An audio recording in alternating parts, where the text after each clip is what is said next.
The NBA RICO just hit. Some of The NBA RICO is crazy. Just got arrested by the FBI. NBA RICO is news for you. insane. Miami Bro. Heat point guard Terry Rozier and Portland Trail Blazers head coach Chauncey Billups have been arrested in connection to an FBI sports gambling investigation. Next hour, we're expecting FBI Director Kash Patel to appear with the U.S. Attorney for the Eastern District of New York at a press conference announcing indictments involving surrounding. I've been hearing about it. I know a little bit of something, but I don't know a lot of bit of something. But what I do know a lot of bit of something is just grab a leaf pack. Like, I want y'all to know this is a new pack. Like, you know what I'm saying? Every time I damn get on here, it's a new pack. I've been smoking a lot lately because of these. I even had a little bit of something. I had this little something. You know, when I went out of town, we're gonna talk about that. I don't want to incriminate myself and shit like that, but I just been smoking. I've been on this grabber leaf heavy. Feeling great. This right here, this whole leaf hitting. Those allegations. All right, CNN's Kara Scannell is joining us now with the latest. What are you learning about this? This just came in just a few minutes ago. Yeah, these arrests have just happened, and of course, the Miami Heat guard Terry Rozier and Chauncey Billups, the head coach of the Portland Trail Blazers, have been arrested. A third former NBA player is also charged. And what law enforcement officials tell us is that there are two separate schemes here. One involved a game rigging scheme. That's involved Terry Rozier, and he allegedly provided information about who was playing in games, who might be on the injury list, to some of the sports bettors that he was involved with, and he benefited himself financially. When I first heard about this RICO this morning, the first thing that came to my mind was something I've been saying for years. And if you watch this channel, you know I've been saying this, man. And that's when it comes to certain niggas, some niggas is never enough is never enough. No, for real, though. A nigga will have 100 baddies, certified Instagram doms, and still try to plot you out your Idaho 6. Yep. That's just how they operate, bruh. No, I feel what he's saying. Have $100 million and still try to finesse you out of 8th. That's just literally. Like, how much? I think this nigga, bro. What's Terry Rozier's salary, bro? Terry Rozier's salary, $24 million. He's getting $24 fucking million to come off of the bench. He has made $160 million in his career. What the fuck? Now, you feel me? Now listen, I know that it get taxed, but let's just say it's half of that. Nigga, you have made, how old is this nigga? Okay, let's say half of that is taxed. That still means you made $80 million fucking dollars, bro. How old is he? He's 31. Okay, so you probably got drafted when you was 19. So in fucking 12 years, you've made $80 million and you throwing games. Really, I'm sure it's at least $100 million because he in Miami right now. We ain't got no income state tax out here. Nigga, you made $100 million off endorsements and all that shit. You made $100 million, bro, in 12 years. Why are you gambling trying to make 40,000? What are you doing? Okay, all right. You pull up to the mansion. He got the Rolls Royce outside, Bugatti outside, and try to get the 8th delivered, and he will still try to short you another 5 just because. That's just how some niggas operate, bro. What the hell? Terry Rozier ain't no different. Terry Rozier is up $100 million. Yes. $100 million. 200, nigga. Illegally gambling for a couple $100,000. So apparently what Terry Rozier did, bro, I swear to God, you can put your money in a stock and make a couple $100,000 with $100 million. You can put your money in a stock and make $100,000 in 15 seconds, gang. This shit only got to go up this much. 100 million, 100 million, nigga. 1% of 100 million is $1 million. His fucking stock portfolio can go up 1%, and he'll make $1 million. And you're gambling for a few $100,000? I just don't understand that. Terry Rozier was working with a group of guys. Apparently, these were like mafiosos, mobsters, as well as some friends. He told them, "Hey, I'm gonna leave this game early. Take the under." They all gambled on Terry Rozier's under, and they made a lot of money. They made so much money, they personally delivered $200,000 to Terry Rozier, and they counted it that night at his home. That's First, I would like to talk about United States versus Ernest, the NBA basketball gambling case. Like, gang, don't he get paid more? If he gets, I'm gonna stop pausing the video. This nigga's salary is $26 million. Okay, $26 million. They play 82 games a season. He makes $300,000 a game. $317,000 a game, 82 times from fucking October to April. 6 months. He making this every game, 82 times. And you threw the game and faked the injury for $200,000? In this case are Eric Ernest. I don't get that shit. Like, his career's over. Shane Hennon, De Niro Laster, Damon Jones, a former NBA player. They say Damon Jones was in on it? And Terry Rozier, a current NBA player. This is crazy. Other co-conspirators were previously charged for their roles in the scheme, including former NBA player Jontay Porter. Jontay Porter? Between December 2022 and March 2024, these defendants perpetrated a scheme to defraud by betting on inside, non-public information. In some instances, players altered their performance or took themselves out of games to make sure that those bets paid out. One example occurred on March 23rd, 2023 in Charlotte. Terry Rozier, an NBA player now with the Miami Heat, but at the time playing for the Hornets, allegedly let others close to him know that he planned to leave the game early with a supposed injury. Using that information, members of the group placed more than $200,000 in wagers on his under statistics. Rozier exited the game after just 9 minutes, and those bets paid out, generating tens of thousands of dollars in profit. Damn. The proceeds were later delivered to his home, where the group counted their cash. As the NBA season tips off, his career is already benched, not for injury, but for integrity. As a result, his career is fucking over. That's what it is. He's not going back to the NBA, just like the other Michael Porter Jr. brother. Like, I don't get that shit. I'm gonna tell you something right now. I don't know if y'all need some niggas to ride the bench. I'm not that tall. I'm like 6 foot. You know what I'm saying? Put some shoes on. I'm like 6'1.5", 6'1", something like. I could shoot though. I always been able to shoot. You feel me? And I damn sure could pass. I could pass. But do your homework on passing now. I'm not passing the blunt, but I can pass that ball. Nigga, y'all give me $26 million for fucking 82 games in the season and 6 months of my life. I promise you, I ain't gambling shit. I won't even gamble on my fucking nigga. Listen to me, bro. I wouldn't even play the lottery, nigga. I'm sitting on that bench like this, crisscross applesauce. His career is fucked. To this investigation, 6 defendants, including Rozier, are now facing conspiracy to commit bank and wire fraud. In a second case, Operation Zen Diagram, investigators uncovered a long-running scheme in which members and associates of several well-known organized crime families rigged high-stakes poker games across the country. These operatives include... Terry Rozier has made $160 million in his career. Terry Rozier was set to make $26 million this year. I don't understand. Off the bench, nigga. Made $24 million don't forget that. last year. And $23 million the year before that. Off the bench, and $21 million the year before that, which apparently when he made $21 million with the Hornets, that's when he did this. This cannot be about money, bruh. There's something wrong with him. I refuse to believe that's what it is. There's something wrong with these this dude would risk $100 million for $200,000 because apparently that's how much they brought to him and they counted and they gave it to him. You are making $20 million. This cannot be about money. I refuse to believe it. What I believe it's about, he did some shady business with the mobster, with the mafia. Maybe. Right, with the Italian mob. Yeah. Because when you watch the press conference, they said, yo, the mafia was making these dudes do this. They was in bed with the...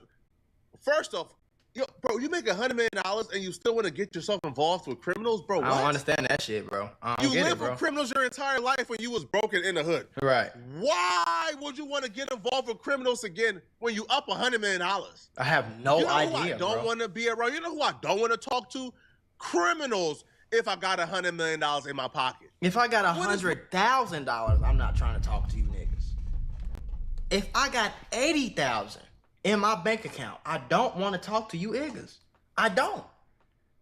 I don't. You feel me? Nigga, I got about 4-5 million and listen, bro, I'm cool. I'm trying to talk to my neighbor. You feel me? My neighbor house is 4 million just like mine. I don't want to talk. What's wrong with you niggas, man? 3 of the named defendants are charged for their alleged roles in both schemes. This alleged illegal gambling operation hustled unwitting victims out of tens of millions of dollars and created a financial pipeline for La Cosa Nostra to help fund and facilitate their organized criminal activity. There was 2 indictments announced today. First indictment you just heard about. Terry Rozier. The NBA players that were leaving games early and gambling, right? Engaging in illegal gambling. Right. Then there was another indictment. Right. For illegal poker games. Yeah, I heard about that. Not just illegal poker games where, y'all just playing in y'all basement. No. Poker games that are high stake. That are illegal with no license. But also, they were scamming, cheating, and finessing people out of millions of dollars. That's crazy. And according to the indictment and the documents, Chauncey Billups was one of the people who was engaging in this illegal poker scheme to scam and defraud people out of millions. See, I heard about the illegal poker games, but I don't think the government really gives a fuck about that. Like, you could shoot dice with your friend, stuff like that. I don't think they really care about, you know what I'm saying? Like, I mean, because there's no way for them to stop it. Like, if my friends over every Sunday and we shoot dice and we gamble a little bit of money and somebody lose, somebody win, I don't think the FBI cares about that. But when they find out that not only you doing millions on millions on millions of dollar high stakes bets, like you got a casino in this bitch, but you also finessing and scamming these people. Now, the only thing that's wrong with it, that the FBI, only reason the FBI and them cares is because they can't make no money off of it. Let's just be honest. Because the casino doing the same shit. The casino got their own tricks and trades, you know what I'm saying, on finessing the people and all that shit. They do the same thing. Whatever he finna say, I'm sure the casino do the same shit. Legally. But they got a license, though. And you know what I'm saying? And they get taxed for it. You feel me? So the government making money off of it, so they don't care. Same with, like, weed and shit. Like, you know what I'm saying? Like, yeah, you smoke some loud. Nobody really give a damn, but if you selling loud and you making money and you not paying taxes for it, that's when they become a problem. $100. But the stupidest part about all of this, bruh, is these dudes weren't even doing it for themselves. These dudes weren't finessing millions of dollars and keeping all the profit. No, because Chauncey Billups is an NBA coach. He makes multi-million dollars each and every year. Right. Chauncey Billups. He's a former player. Was finessing and scheming millions of dollars on behalf of the mafia, and he was getting a little cut of it. But what they did was they would use the face of Chauncey Billups, and they would say, hey, listen, we the mafia, bro. We the mob, bro. Like, if we tell people, hey, we doing a poker game, they say, yeah, okay, buddy. We not joining that poker game. Right. It's not happening. We not about to come and play, bro. Y'all not credible. Right. But if we say, yo, Chauncey Billups is hosting a poker game. Niggas will slide out. This NBA player is hosting a poker game. Right. That would attract poker professionals. That would attract the pros and novices to come, and they want to play poker with Chauncey Billups, and they're willing to bet because you have an aura of legitimacy to you. Chauncey Billups signed up, say, yeah, use my name. I'll be there. I'll do it, and I'll get a cut of it. So you risk losing your multi-million-dollar NBA coaching career, and you made $100 million in your NBA career? I don't get that. For a cut of a couple million? I don't get that. Now joining NBA Today, ABC News Chief Investigative Correspondent Aaron Katersky. Aaron, thank you so much for staying with us here on NBA Today. I just don't get What more can you tell us about what Chauncey Billups is being accused of? Yeah, Sinead, Chauncey Billups, according to federal prosecutors, was the lure. You ever had one of them days where everything seems to go wrong? I mean, you're just trying to grab a cup of coffee and BAM! You're tangled in a pile of boxes because the shelf is broken. And just like that, I realized sometimes accidents at work are more than just funny stories. They can actually change everything. Trying to handle a weight, it's enough to make you wish you had a secret weapon. Just like you.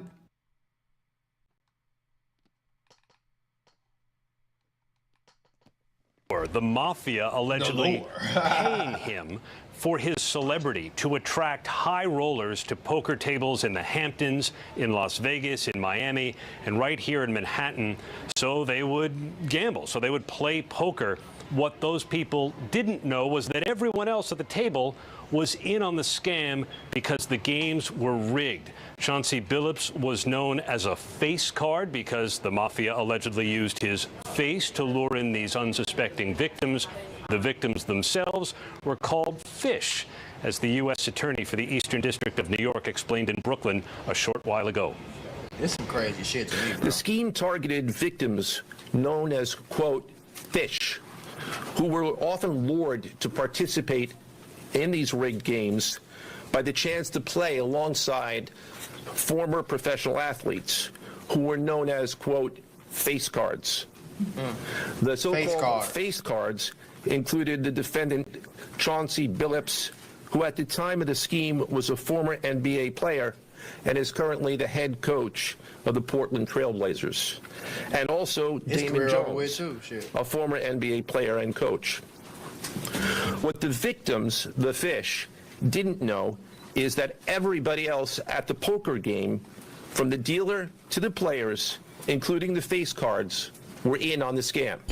For example, they used off-the-shelf shuffling machines that had been secretly altered in order to read the cards in the deck, predict which player at the table had the best poker hand, and relay that information to an off-site operator. These rigged poker games have been going on, prosecutors say, since at least 2019, and it involved these altered shuffling decks, X-ray poker tables that could read cards that were face down. There were special glasses and contact lenses that enabled players in on the scam to know what the victims' cards were. And other technology brought to bear. The victim, Shanae, had no chance at winning these games. How the hell they lost millions of dollars. And since the mob was involved, prosecutors say if the victims couldn't or wouldn't pay, that's when violence was used to make sure they did. It wasn't even good at hiding it. It was only a matter of time for the FBI to get involved. Yeah. They wasn't even great at convincing the people they were scamming into believing that they wasn't being scammed. Because what would happen is these poker professionals, like the pros, they will go to these games thinking, man, I'm about to clean up, bro. Man, bro, I'm playing against who? Chauncey Billups? Right. This guy and this guy and this guy? Right. Bro, I'm playing against bums and amateurs. Man, I'm about to clean up, bro. Bro, here's $1 million. Let's run it. Let's get it. And they will go and they will lose. Finessed. And these like poker professionals were losing to people who ain't even understand the rules. You know what's crazy about this shit though? The mob. If the mob just wanted to rob people, wouldn't it have just been easier to just rob a nigga? Like, don't get me wrong. I'm not saying that robbing niggas is right. What I'm saying is, wouldn't it have just been easier to be like, hey, homie, give me $1 million or I'm going to kill your mama? Like, type shit, you know? You probably wouldn't have got caught doing that. Shit, what the fuck? You doing all this extravagant shit, and then you hide. Okay, and then my next thing is if you doing all this extravagant, fake this, and see-through X-ray glasses, all this crazy shit, why do you have professional poker players pulling up doing this shit? Why don't you just have regular old rich people who don't do this shit for real? I don't get it. Like, it was people who didn't even know what, like, Texas Hold'em was. It was that bad. Right. And these poker professionals was exposing Chauncey Billups in his ring like about a year or two ago. People were already hip to this in the poker community. And the fact that they kept on doing it until the FBI finally got involved and get them out of here shows, but hey, man, sometimes stupidity, like the only answer for stupidity is punishment, bro. Yeah. This must have been like 5 years ago, 2019-ish, I think, 4 years ago, where there was this game. It started in LA and then it came to Vegas for a few days, and it was all built around Chauncey Billups. And this is old, I guess. I had heard about the game, and the person who told me about it was like, "Look, I know the game runners. I'm telling you, 100% this game is on the up and up." And I was like, well, I know a lot of the people that are involved, and I'm telling you 100% that it is not on the up and up. Yeah. And, we kind of went back and forth, and I agreed that, like, I just wasn't going to go play it. But I had some friends who went and played it both in LA and in Vegas. Mm-hmm. And it obviously, like, was for sure confirmed to be cheated. Yeah. Like, people who clearly didn't even understand the rules of No Limit Hold'em are just, like, jamming hundreds of big blinds in with, like, a gutty. And then just drilling it. Yeah. Only the pros are losing. Like, Yeah. How is it figured out? Like, it just dumbass motherfuckers wasn't even letting the pros win some, and then they wasn't even doing that. I can't remember if this was the game where no. What? I don't understand poker though, so I don't know. That was Pierce. Oh, okay. Well, it's still. I mean, it's not like Chauncey and Pierce don't know each other. You know. I feel like it's probably the same crowd overlapping there, but maybe not.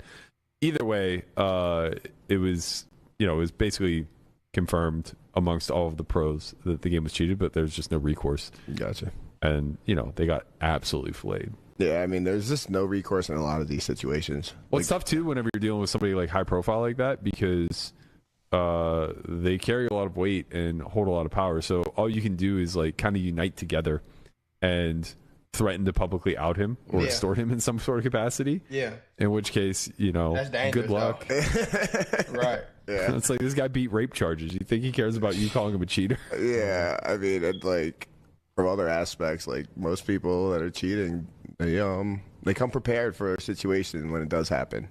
So like, you just can't really out them when they're there. You don't want to call it out in public. Like, what was crazy to me is that that some of the guys that I'm friends with that played the game like kept going back, not fully convinced. Like just like these guys are so bad, man. They're so bad. It's like, yeah, they know what's coming, man. Yeah, if it only took the average person a game or two to figure out y'all was scheming, frauding, and scamming. Y'all thought y'all was gonna get away with this for how much longer? Hey, y'all, imagine the amount of people y'all finesse. Like all them people who got finesse gonna be like, "Hey, bro, we finna, yeah, let's go tell the police." The fact that NBA head coach, the fact that somebody who's making millions of dollars already would put themselves in this position for what? Telling you, think you scamming me? I don't understand exactly what the upside to this is. Right now, Terry Rozier fortunately wasn't dumb enough to engage in this, but for Chauncey Billups, bro, what is it? Now, the worst part about this entire scandal, this entire crime ring with Chauncey Billups and Terry Rozier was apparently when it came to Terry Rozier and the NBA, the NBA was complicit. The NBA knew Terry Rozier was cheating. They knew that their players were rigging games, but they swept it under the rug. Absolutely right, Rich. The NBA at some point is going to have to explain why Terry Rozier was allowed to keep playing. And I just want to point something out. The sports books caught the irregular betting on Terry Rozier the day it happened, the morning it happened, when all of a sudden there was hundreds of... I just don't understand how like, okay. Like, okay, if I wanted to do crime and the crime I wanted to do was like involved with like, had money involved with it, right?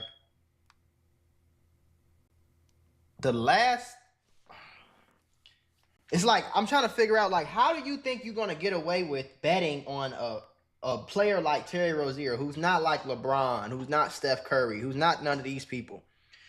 But, LeBron and Steph Curry would never do this. They just wouldn't do it. They're billionaires. Like, there's no reason for me to bet or throw a game or some shit like that. But, like, Terry Rozier, all of a sudden, just so happened before the game, hundreds of thousands of dollars, millions of dollars bet on an under for Terry Rozier. And he just so happened to get injured that same game.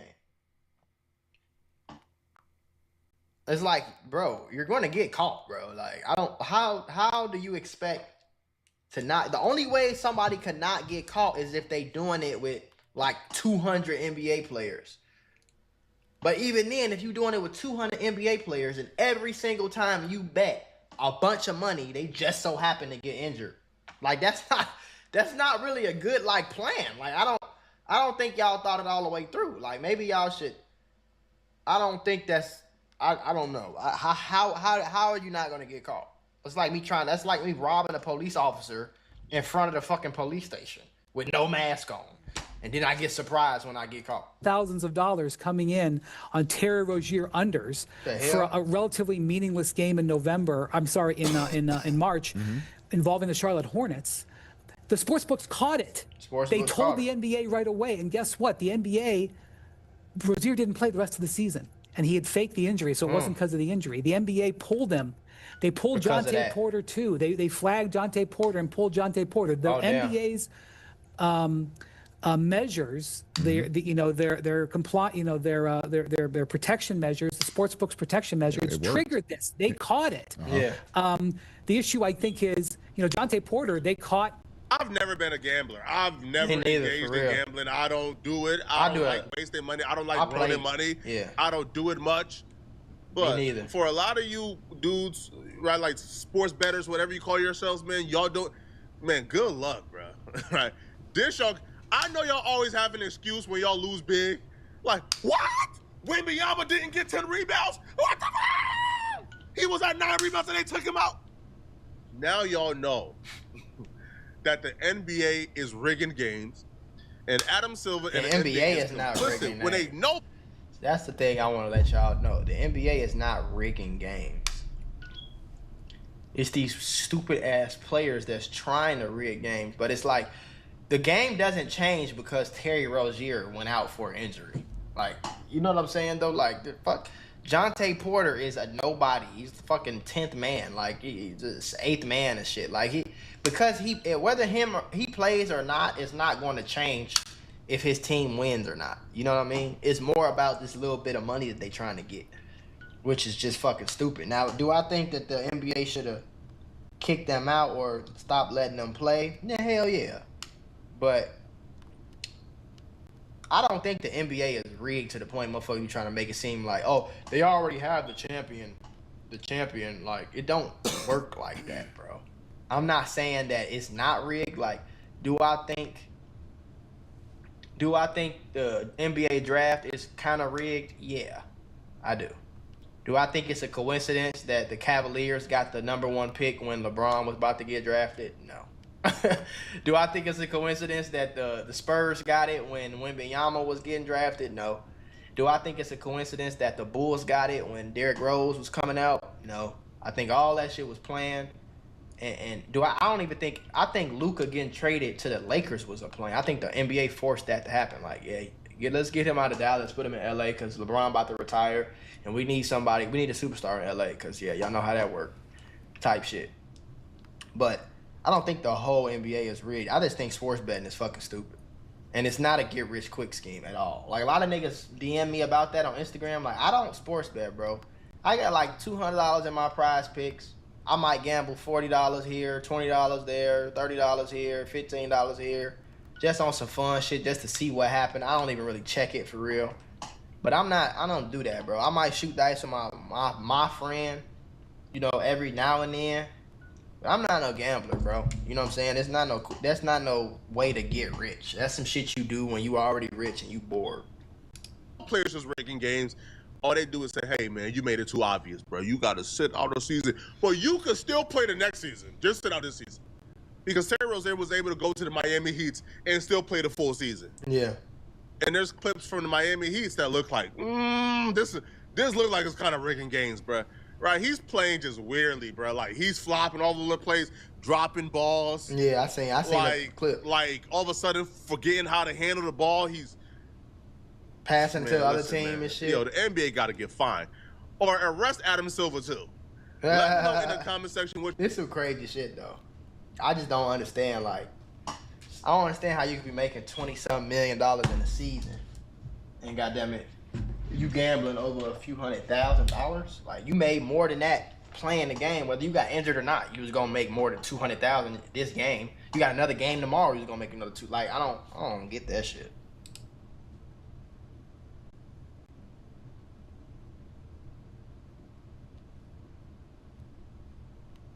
Okay, this Sunday night we have a game that pits two iconic franchises against each other. It's the 4-1-1 Green Bay Packers, who lead the NFC North, heading to Pittsburgh to play the 4-2 Steelers, who sit atop the AFC North. This has everything you want. Jordan Love against his old mentor, Aaron Rodgers. I can't wait for this.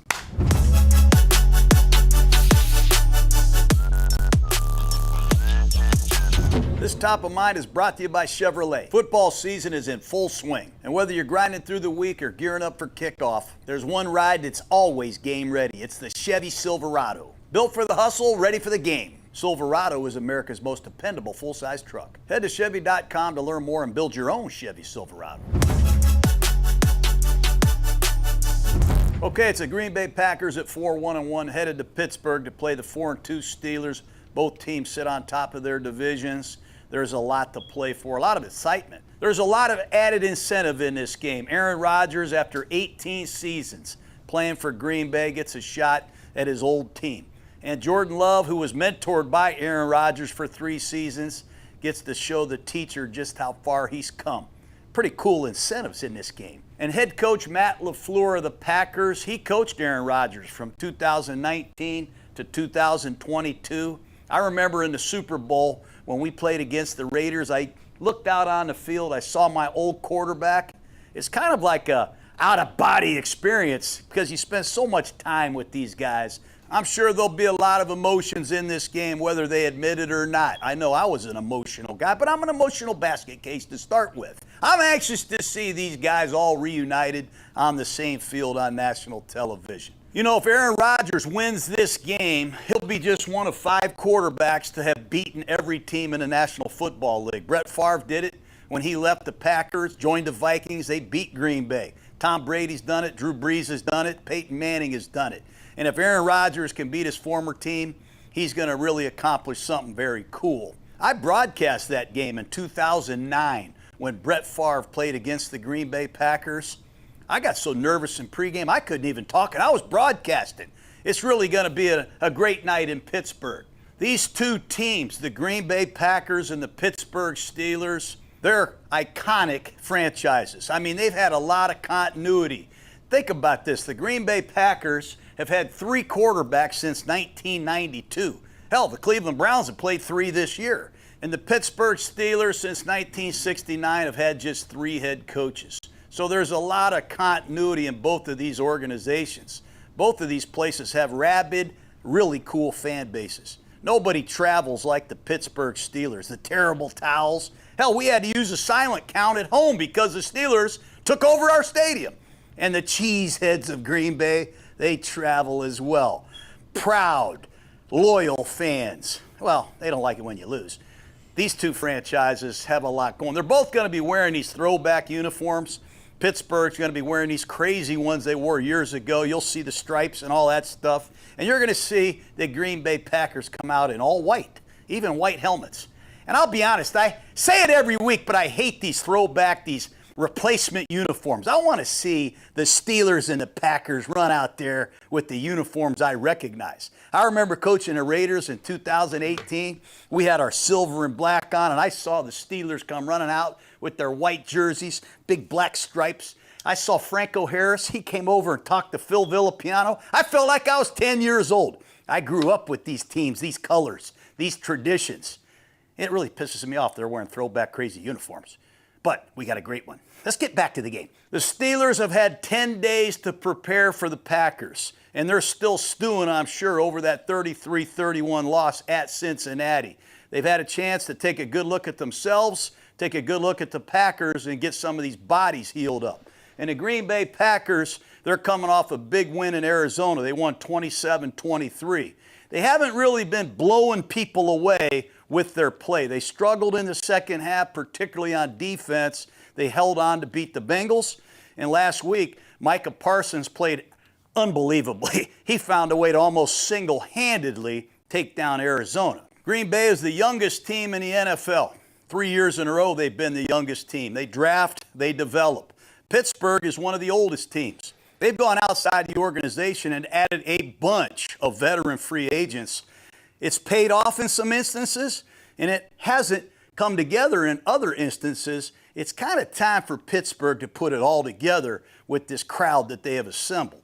Pittsburgh Steelers have a lot of good history against the Green Bay Packers. I know the Super Bowl in 2010, Aaron Rodgers and the Packers beat Mike Tomlin and the Steelers, but Green Bay has not won a regular season game in Pittsburgh since 1970, man. 1970. I went back and did some research for you. Packers won 20-13. They took the opening kickoff back for a touchdown. Bart Starr was that quarterback, number 15 for the Packers. Chuck Noll of the Steelers used 2 quarterbacks. Terry Hanratty played the first half. Terry Bradshaw played the second half. Ask me what Terry Bradshaw's statistics were in the second half, Jake. What were they? He was 3 for 20, and he threw 4 interceptions. And he's one of the greatest quarterbacks ever. So that just goes to show you, it takes a little while for some of these young quarterbacks to get it going. And the number 1 song on the Billboard back then was by the Partridge Family. I think I love you. You remember that song, Jake? Do you? I don't either, because I used to like to watch the Brady Bunch. I kind of had a crush on Marcia. But anyways, what was I talking about? Oh, the game. Last matchup, 2023. Pittsburgh and Green Bay played in Pittsburgh. Steelers won 23-19. Jalen Warren